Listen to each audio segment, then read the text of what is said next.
Our guest today is the chairman and CEO of Roundy's Supermarkets. He has served as chairman and CEO for 12 years. Just over 10 years ago, our guest today established the Roundy's Foundation.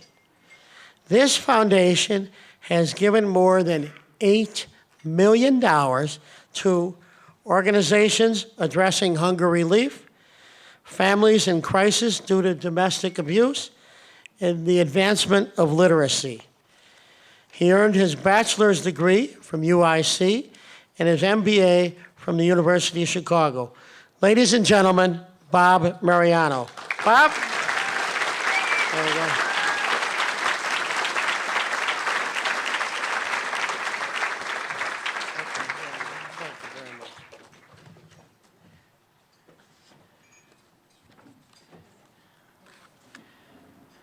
Thank you, Jay. It's wonderful to be here this afternoon. I've seen so many familiar faces, and I don't think I've ever been in front of a more solidly packed room, so it's wonderful to be here. I have to acknowledge a few people that have come to join me that are very near and dear to my heart. Dominic DeFrisco, what can I say? You're my father-in-law, but you're the best. And his wife, Carol, thank you so much for supporting me. My stepson, Pasquale, who's on leave from Fordham. And the reason I get up every morning, my wife, Nina.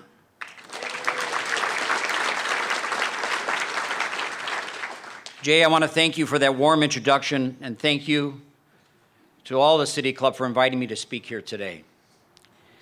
As you all know, the City Club has long been the forum for civic leadership, innovative ideas, and hopefully I can share with you some of my thinking when it comes to feeding people and having a great experience every time you go into a store. You may be familiar with Mariano's. Maybe you've seen our signs, or maybe you've been in our stores. I'm glad today, so you can put a face to the store and see that it's a real idea, it's a real person. For us, it's about one thing: community. We stress in each one of our stores, we are a community, and we are part of a larger community. So we don't talk in terms of numbers of stores, a chain of stores. We talk of the stores one at a time, in the particular neighborhood that they're serving, the people, the community that they represent. So although we talk about Chicagoland, and this is a big, vast area, we will always speak about the various stores that we do business in and the uniqueness and really beauty of each neighborhood that we serve. You know, I've been fortunate. I've been in Chicago all my life. I was educated here, grew up, worked, learned a lot. Went to high school at Loyola Academy, we were talking. Grew up in the Jefferson Park neighborhood. It was wonderful to open up the store in the Jefferson Park neighborhood. It was like going home. I graduated from St. Cornelius, a small parochial school there, and it was wonderful to see people who remembered me. But then again, it reinforced once again that groundedness into the neighborhood, into the community, that people are still there who remember you. If you're not getting the idea, it is all about people. I am a grocer, but in the end, it's all about the people. It's what we are. We happen to be in the people business. And if you do it successfully, and you take care of the people who work for you, and the people who work for you take care of the customers that walk through that door each and every day, you're successful. And as simple as that sounds, that's as hard as it is to do it each and every day, every minute of every hour that you're open.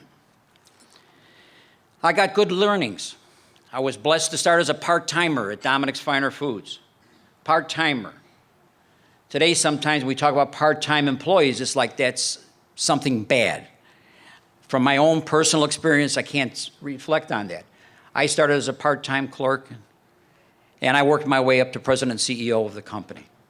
I was fortunate enough to learn every aspect of the food retailing business. The only area I never got into, because I wasn't a CPA, was finance and accounting. But I could hold my own with my accountants. Because, you know, after all, you got to know where the numbers are. But Mr. D was a great man. we did refer to him as Mr. D. There was a Dominic. There was Dominic DiMatteo. Those stores were his. They were his vision. And Mr. D was quite a guy. And I was blessed to have him as a mentor and a role model through my business career. And he challenged me constantly to excel, to never accept what you've done as enough, to never accept what you've completed as being successful, and so you are done with what you have before you. So it was a wonderful time to spend in the food retailing business in Chicago, and we always tried to be innovative. Dominic had a saying, he would build stores, and what he never did was cookie cutter. And when asked, why don't you do cookie cutter, his response was the following: if you're not willing to change your next store, you've learned nothing from your prior store.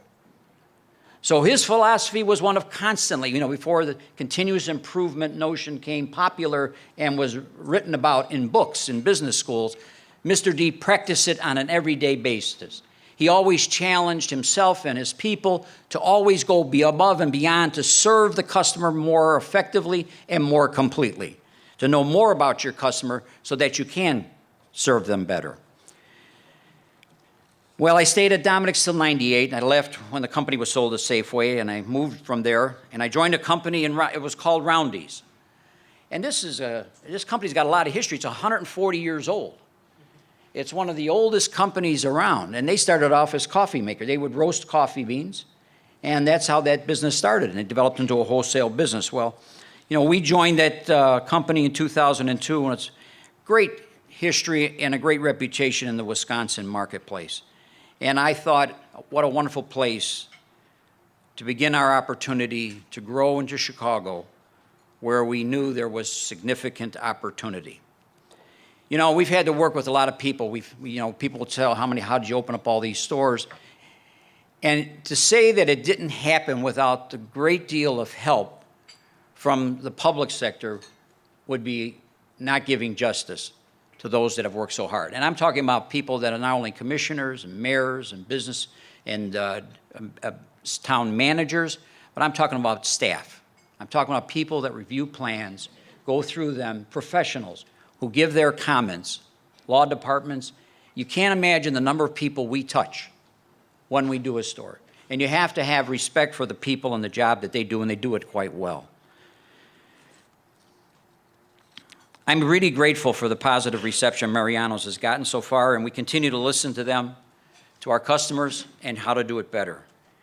If I paint the picture for the future, here's how I look at Chicago for us. Like I said, we're in the people business. And I think we're going to be that way for all the time that I'm here. It's a passion of ours to provide healthy and affordable food to every community that we can in the city and the suburbs of Chicago. We do it one store at a time. And one of the things I think that you have to understand, we hire anywhere from 450 to 600 people per store. And they're directly the ones that touch the customers. And we kind of, we tell them you got to give a good service. So now appreciate I'm talking to a high school person. I say, you need to give good service. And you kind of get this glazed look in your eye. I said, let me ask you a question. Do you like to be acknowledged? And I get a lot of head nodding. So I said, you don't like when somebody walks by you and they don't see you. And again, they agree. I said, well, when customers walk through this door, you acknowledge them. Because you're acknowledging them and welcoming them to your community. Your store is your community, and so welcome them in and say hello. And so the notion of acknowledgement continues because we ask management to acknowledge them and what they do well. It's easy in our business to be a critic. You walk through our store, you can always find something that perhaps isn't just perfect. But we continuously focus with our people on what they do well and deliver it each and every day. So acknowledgement. Acknowledgement, tell them what they do very well, and then teach them to be proficient. Two very simple things. Acknowledge your customer, acknowledge your people, and get good. Proficient's a fancy word. Get good at what you're doing.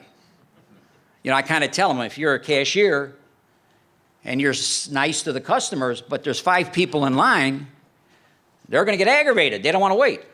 As nice as you are, they don't want to wait. So you have to be good at what you do. And that's part of what we do. And teaching people, this sounds simple, but teaching people today to have pride in what they do and pride in how they perform their responsibilities is key. Because each and every person's responsibility in our stores is critical to our success, and we tell them that consistently. As you could appreciate, we've had to work with several agencies to help us get the people that we need. I'd like to call out Service Works and Instituto del Progreso Latino, who have helped staff our stores. And to give you some sense, we've hired over 400 people this year alone through those 2 agencies. Additionally, we work with the U.S. Department of Veteran Affairs and the State of Illinois Department of Veteran Affairs to reacclimate and rehire our most bravest Americans.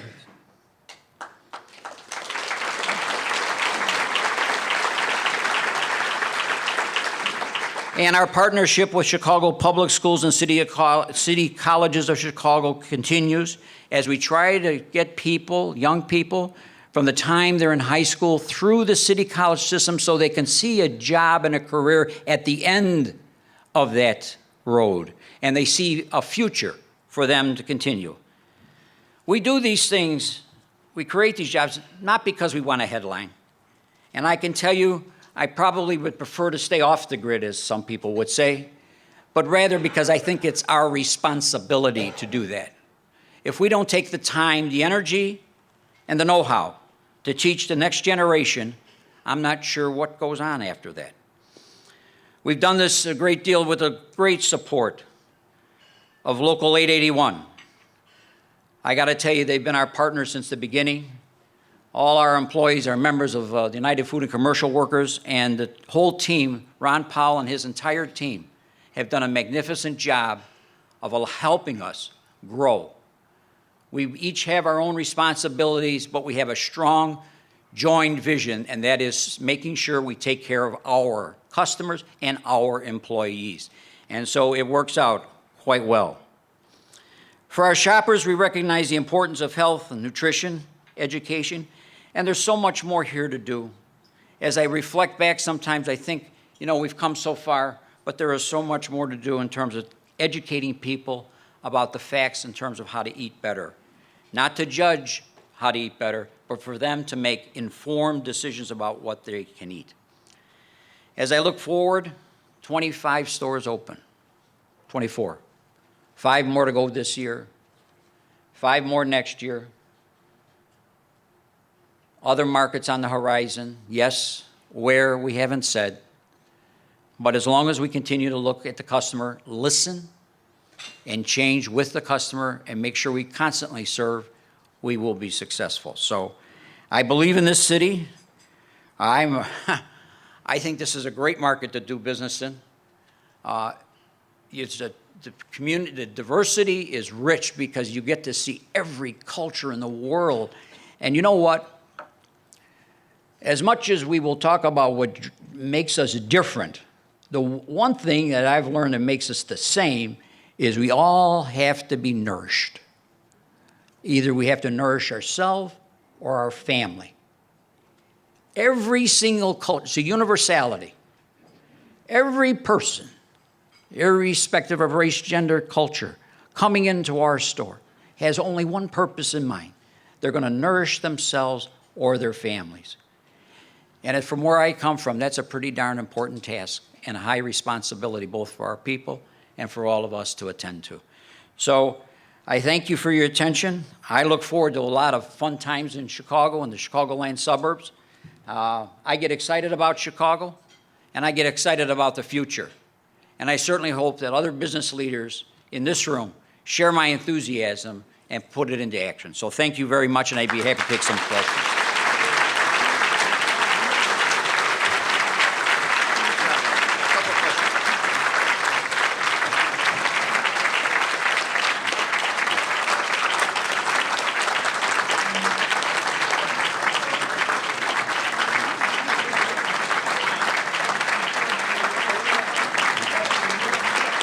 We're not politicians. This is pretty good. Great job. We have one question. Where are they? Raise your hand. There you go. Raise your hand if you have a question. You're it. Move fast. Okay. By the way, standing ovation for a non-politician or like MacArthur or something giving out money, that's very good. Also, rather unique. Okay. That's called an ad lib. All right, here we go. Tom Lee, you have described yourself as a servant leader. What does that mean for the day-to-day and hour-by-hour work you do? I think it's not being noticed. It's about encouraging, developing, and teasing out the ideas from those around to empower and enable those around that it's their decision, it's their opportunity, and create the right environment for that. The right education, the right training, and the right capital. But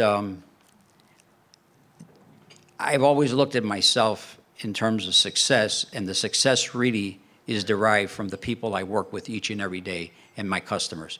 Without my customers and my employees, there is no success. So. Next question is from Maggie Morrison. Maggie, Chicago International Charter School. Where are you, Maggie? Raise your hand. There you go. What is your using pencil, Maggie? This is called a mulligan. We'll do it. You got to use ink, Maggie. What is your approach to community engagement and partnership with organizations like school in the neighborhoods your company serves? P.S. The West Loop store is great. There you go. Hell of a good question, right? With the schools, our main focus now are tours that we take children through with various grades with our dietitians. So there's a couple of levels of tours that we can do with the store, those that are run by someone in the store as well as those that are run by our dietitians. So obviously the ones with the dietitians are more in depth, but in any case, there's educational criterion built into the tour. So we just don't walk the young people around and say, oh, look at this, look at that. There's opportunity for geography, mathematics. There's a lot of different lessons that can be learned in a supermarket. And we try to draw them into that discussion when they're in our store. Okay. Here's a real typical City Club question. Rona Fresden, Chicago Public Library Foundation. Where are you, Rona? Oh, right over there. You know you had it, given your speech, you know you're going to get one like this. Can you speak more about Mariano and Roundy's stated philanthropic commitment to library and reading and how we can learn more about it? That's what the City Club's all about. Well, I can tell you the Roundy's Foundation it does have a website. And so the opportunity to grant requests, we do have a formal board that gets together 4 times a year. And it's not all insiders. We actually have outsiders on that board as well to consider the grant requests that we get. More specifically, I've always been, my view has always been the literacy and learning how to read as well as adults. I tend to be very focused on adults learning how to read because if we want people to continue to be engaged in our world, personally, I don't see how they can do that without being able to read. But the website will help you with that. Denise McGowan Tracy, where are you, Denise? That table's on a roll. Okay. DMT Entertainment, Denise McGovern Tracy, got it. Thank you for hiring and promoting live performers. What benefit do you seek from that non-traditional grocery store mentality? Well, you're talking about the piano players and the jazz musicians. I mean, I happen to love music. My mother, Mom would, during the summertime, when you were off school, you could not just play all day. You had to read for 2 hours every day. So one of the areas, so I had to go to the library very frequently. One of the areas that I started to read about were great composers. And so, it was not in vogue to listen to Beethoven or Mozart or Bach or any of that. But I did. And so I think I owe my mother this, that I developed a grand appreciation for music and what it brings to our life. And I think, in any environment, a piano playing or some other musician creating some wonderful music is very enjoyable. And frankly, I think it makes you feel better. And so that's why we do it. And I can't say I had the idea in the store. I stole that from Nordstrom, see. So, you got to give credit where credit was due. When they opened in Oak Brook, they had the piano. So that's where I stole that from.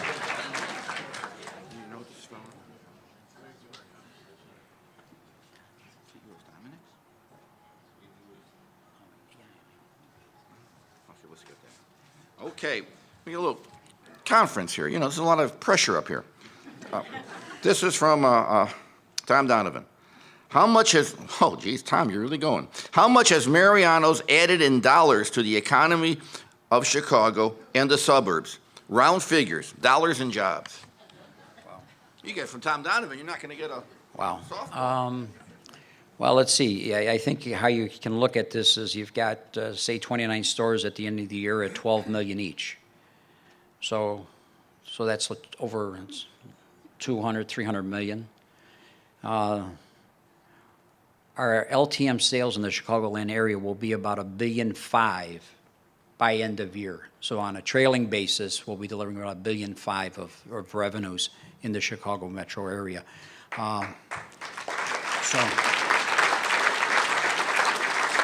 And employees, the employees at 10,000, right now it's about 10,200 with 5 stores to go. So we'll probably be somewhere close to between 11 and 12,000. And one other thing I failed to mention earlier, we had an expo last year at Kennedy King College where we encouraged minority-owned and women-owned businesses to come and show us their wares. And we had all the buyers there. So they actually got to see the buyers. And if my memory serves me right, in excess of 80% of those vendors that were there, their product got into the store. And so, and we will do that again this year. I think it's in August that we will do it again. We're trying to do it a little bit better and broader in terms of what we do. But here again, this is one of those things you do because you do and it's right to do. Not because we need a headline, not because we need media time, but because it is absolutely right to do to encourage businesses in the community who are growing, small entrepreneurs, to see in the market. So if we put that product on the shelf, then who votes? The customer votes, not us. We're not going to be judge and jury. Our responsibility is to put that product on the shelf, allow customers access to it, to see it, to try it, to use it, and then make the final decision. And that makes our job a whole lot easier. But to encourage people who are good entrepreneurs, because I tell you, being in this business for over 40 years, I've seen small ideas become huge companies. Three or four more questions real quick. Drew Barrett, what's the name of your? Angel Flight Marketing. Angel Flight Marketing. They aim high. Okay. Sorry, Stella. Well, what else? What are the goals and vision for local sourcing and supplier diversity? Well, I think that's, we kind of said, now local, we've got, I don't know if you've noticed, if you happen to be in our stores, you'll see the product, the basil and the herbs in this little brown box. That's a woman-owned business, local, sustainable, organic, and she started with us in the first store. And she has grown her business with us each and every store. And, she comes in the store, she makes sure, and she is growing, and I'm not saying she's only doing business with us, but she continues to grow alongside of us. And we can't put everything in, but we certainly can listen as much as we can to have the right products for the customers and support that. Okay, 2 quick more. Holly, where are you, Holly? Okay, Chicago First Lady Cruises? Excellent. How much advance notice did you have regarding the Dominic Store's vacancies, and how did your business address the sudden opportunity? That's like another question we have, so you can knock off two of them. Well, the Dominic's opportunity, we actually had been talking to them prior to their public announcement because we felt that there were opportunities to grow a little bit faster for us. And then, frankly, they surprised with the announcement of that they were going to leave the marketplace. So we had already been fairly well along in terms of evaluation of locations that made sense for us. And then we just were able to put it in, on a different gear and move along pretty rapidly to decide what areas we thought made sense for us and, get our offer in. And we wound up with, a fairly nice group of stores. So you have to be prepared for these because opportunity comes when you don't expect it. You have to be able to move heaven and earth to take advantage of those opportunities that present themselves at the time they're there. Final question, as always, to bring us together, a man noted for his compassion. Mark Weiermuller, a St. Ignatius graduate. Trying to butter him up. Okay. Now, Bob, you could skip this answer because it's from Mark, but here we go. Because at the City Club, we treat everybody the same. As a successful Chicago businessman, do you have any advice for Illinois politicians on the pension mess? That is a City Club question. Exactly what he talked about. A perfect question to close. You could turn it into a one-word answer if you like. I wouldn't profess to know all the idiosyncrasies of the pension fund. I've had to deal with our own. But I think one thing, if we listen to one another, understand where we're all trying to go, and build a shared vision, all problems can be solved. Remember, no problem is created by anybody other than humans, and it's all in our power to resolve every single problem, as long as we have a mind to do it. How about that for an answer? There's a parting gift.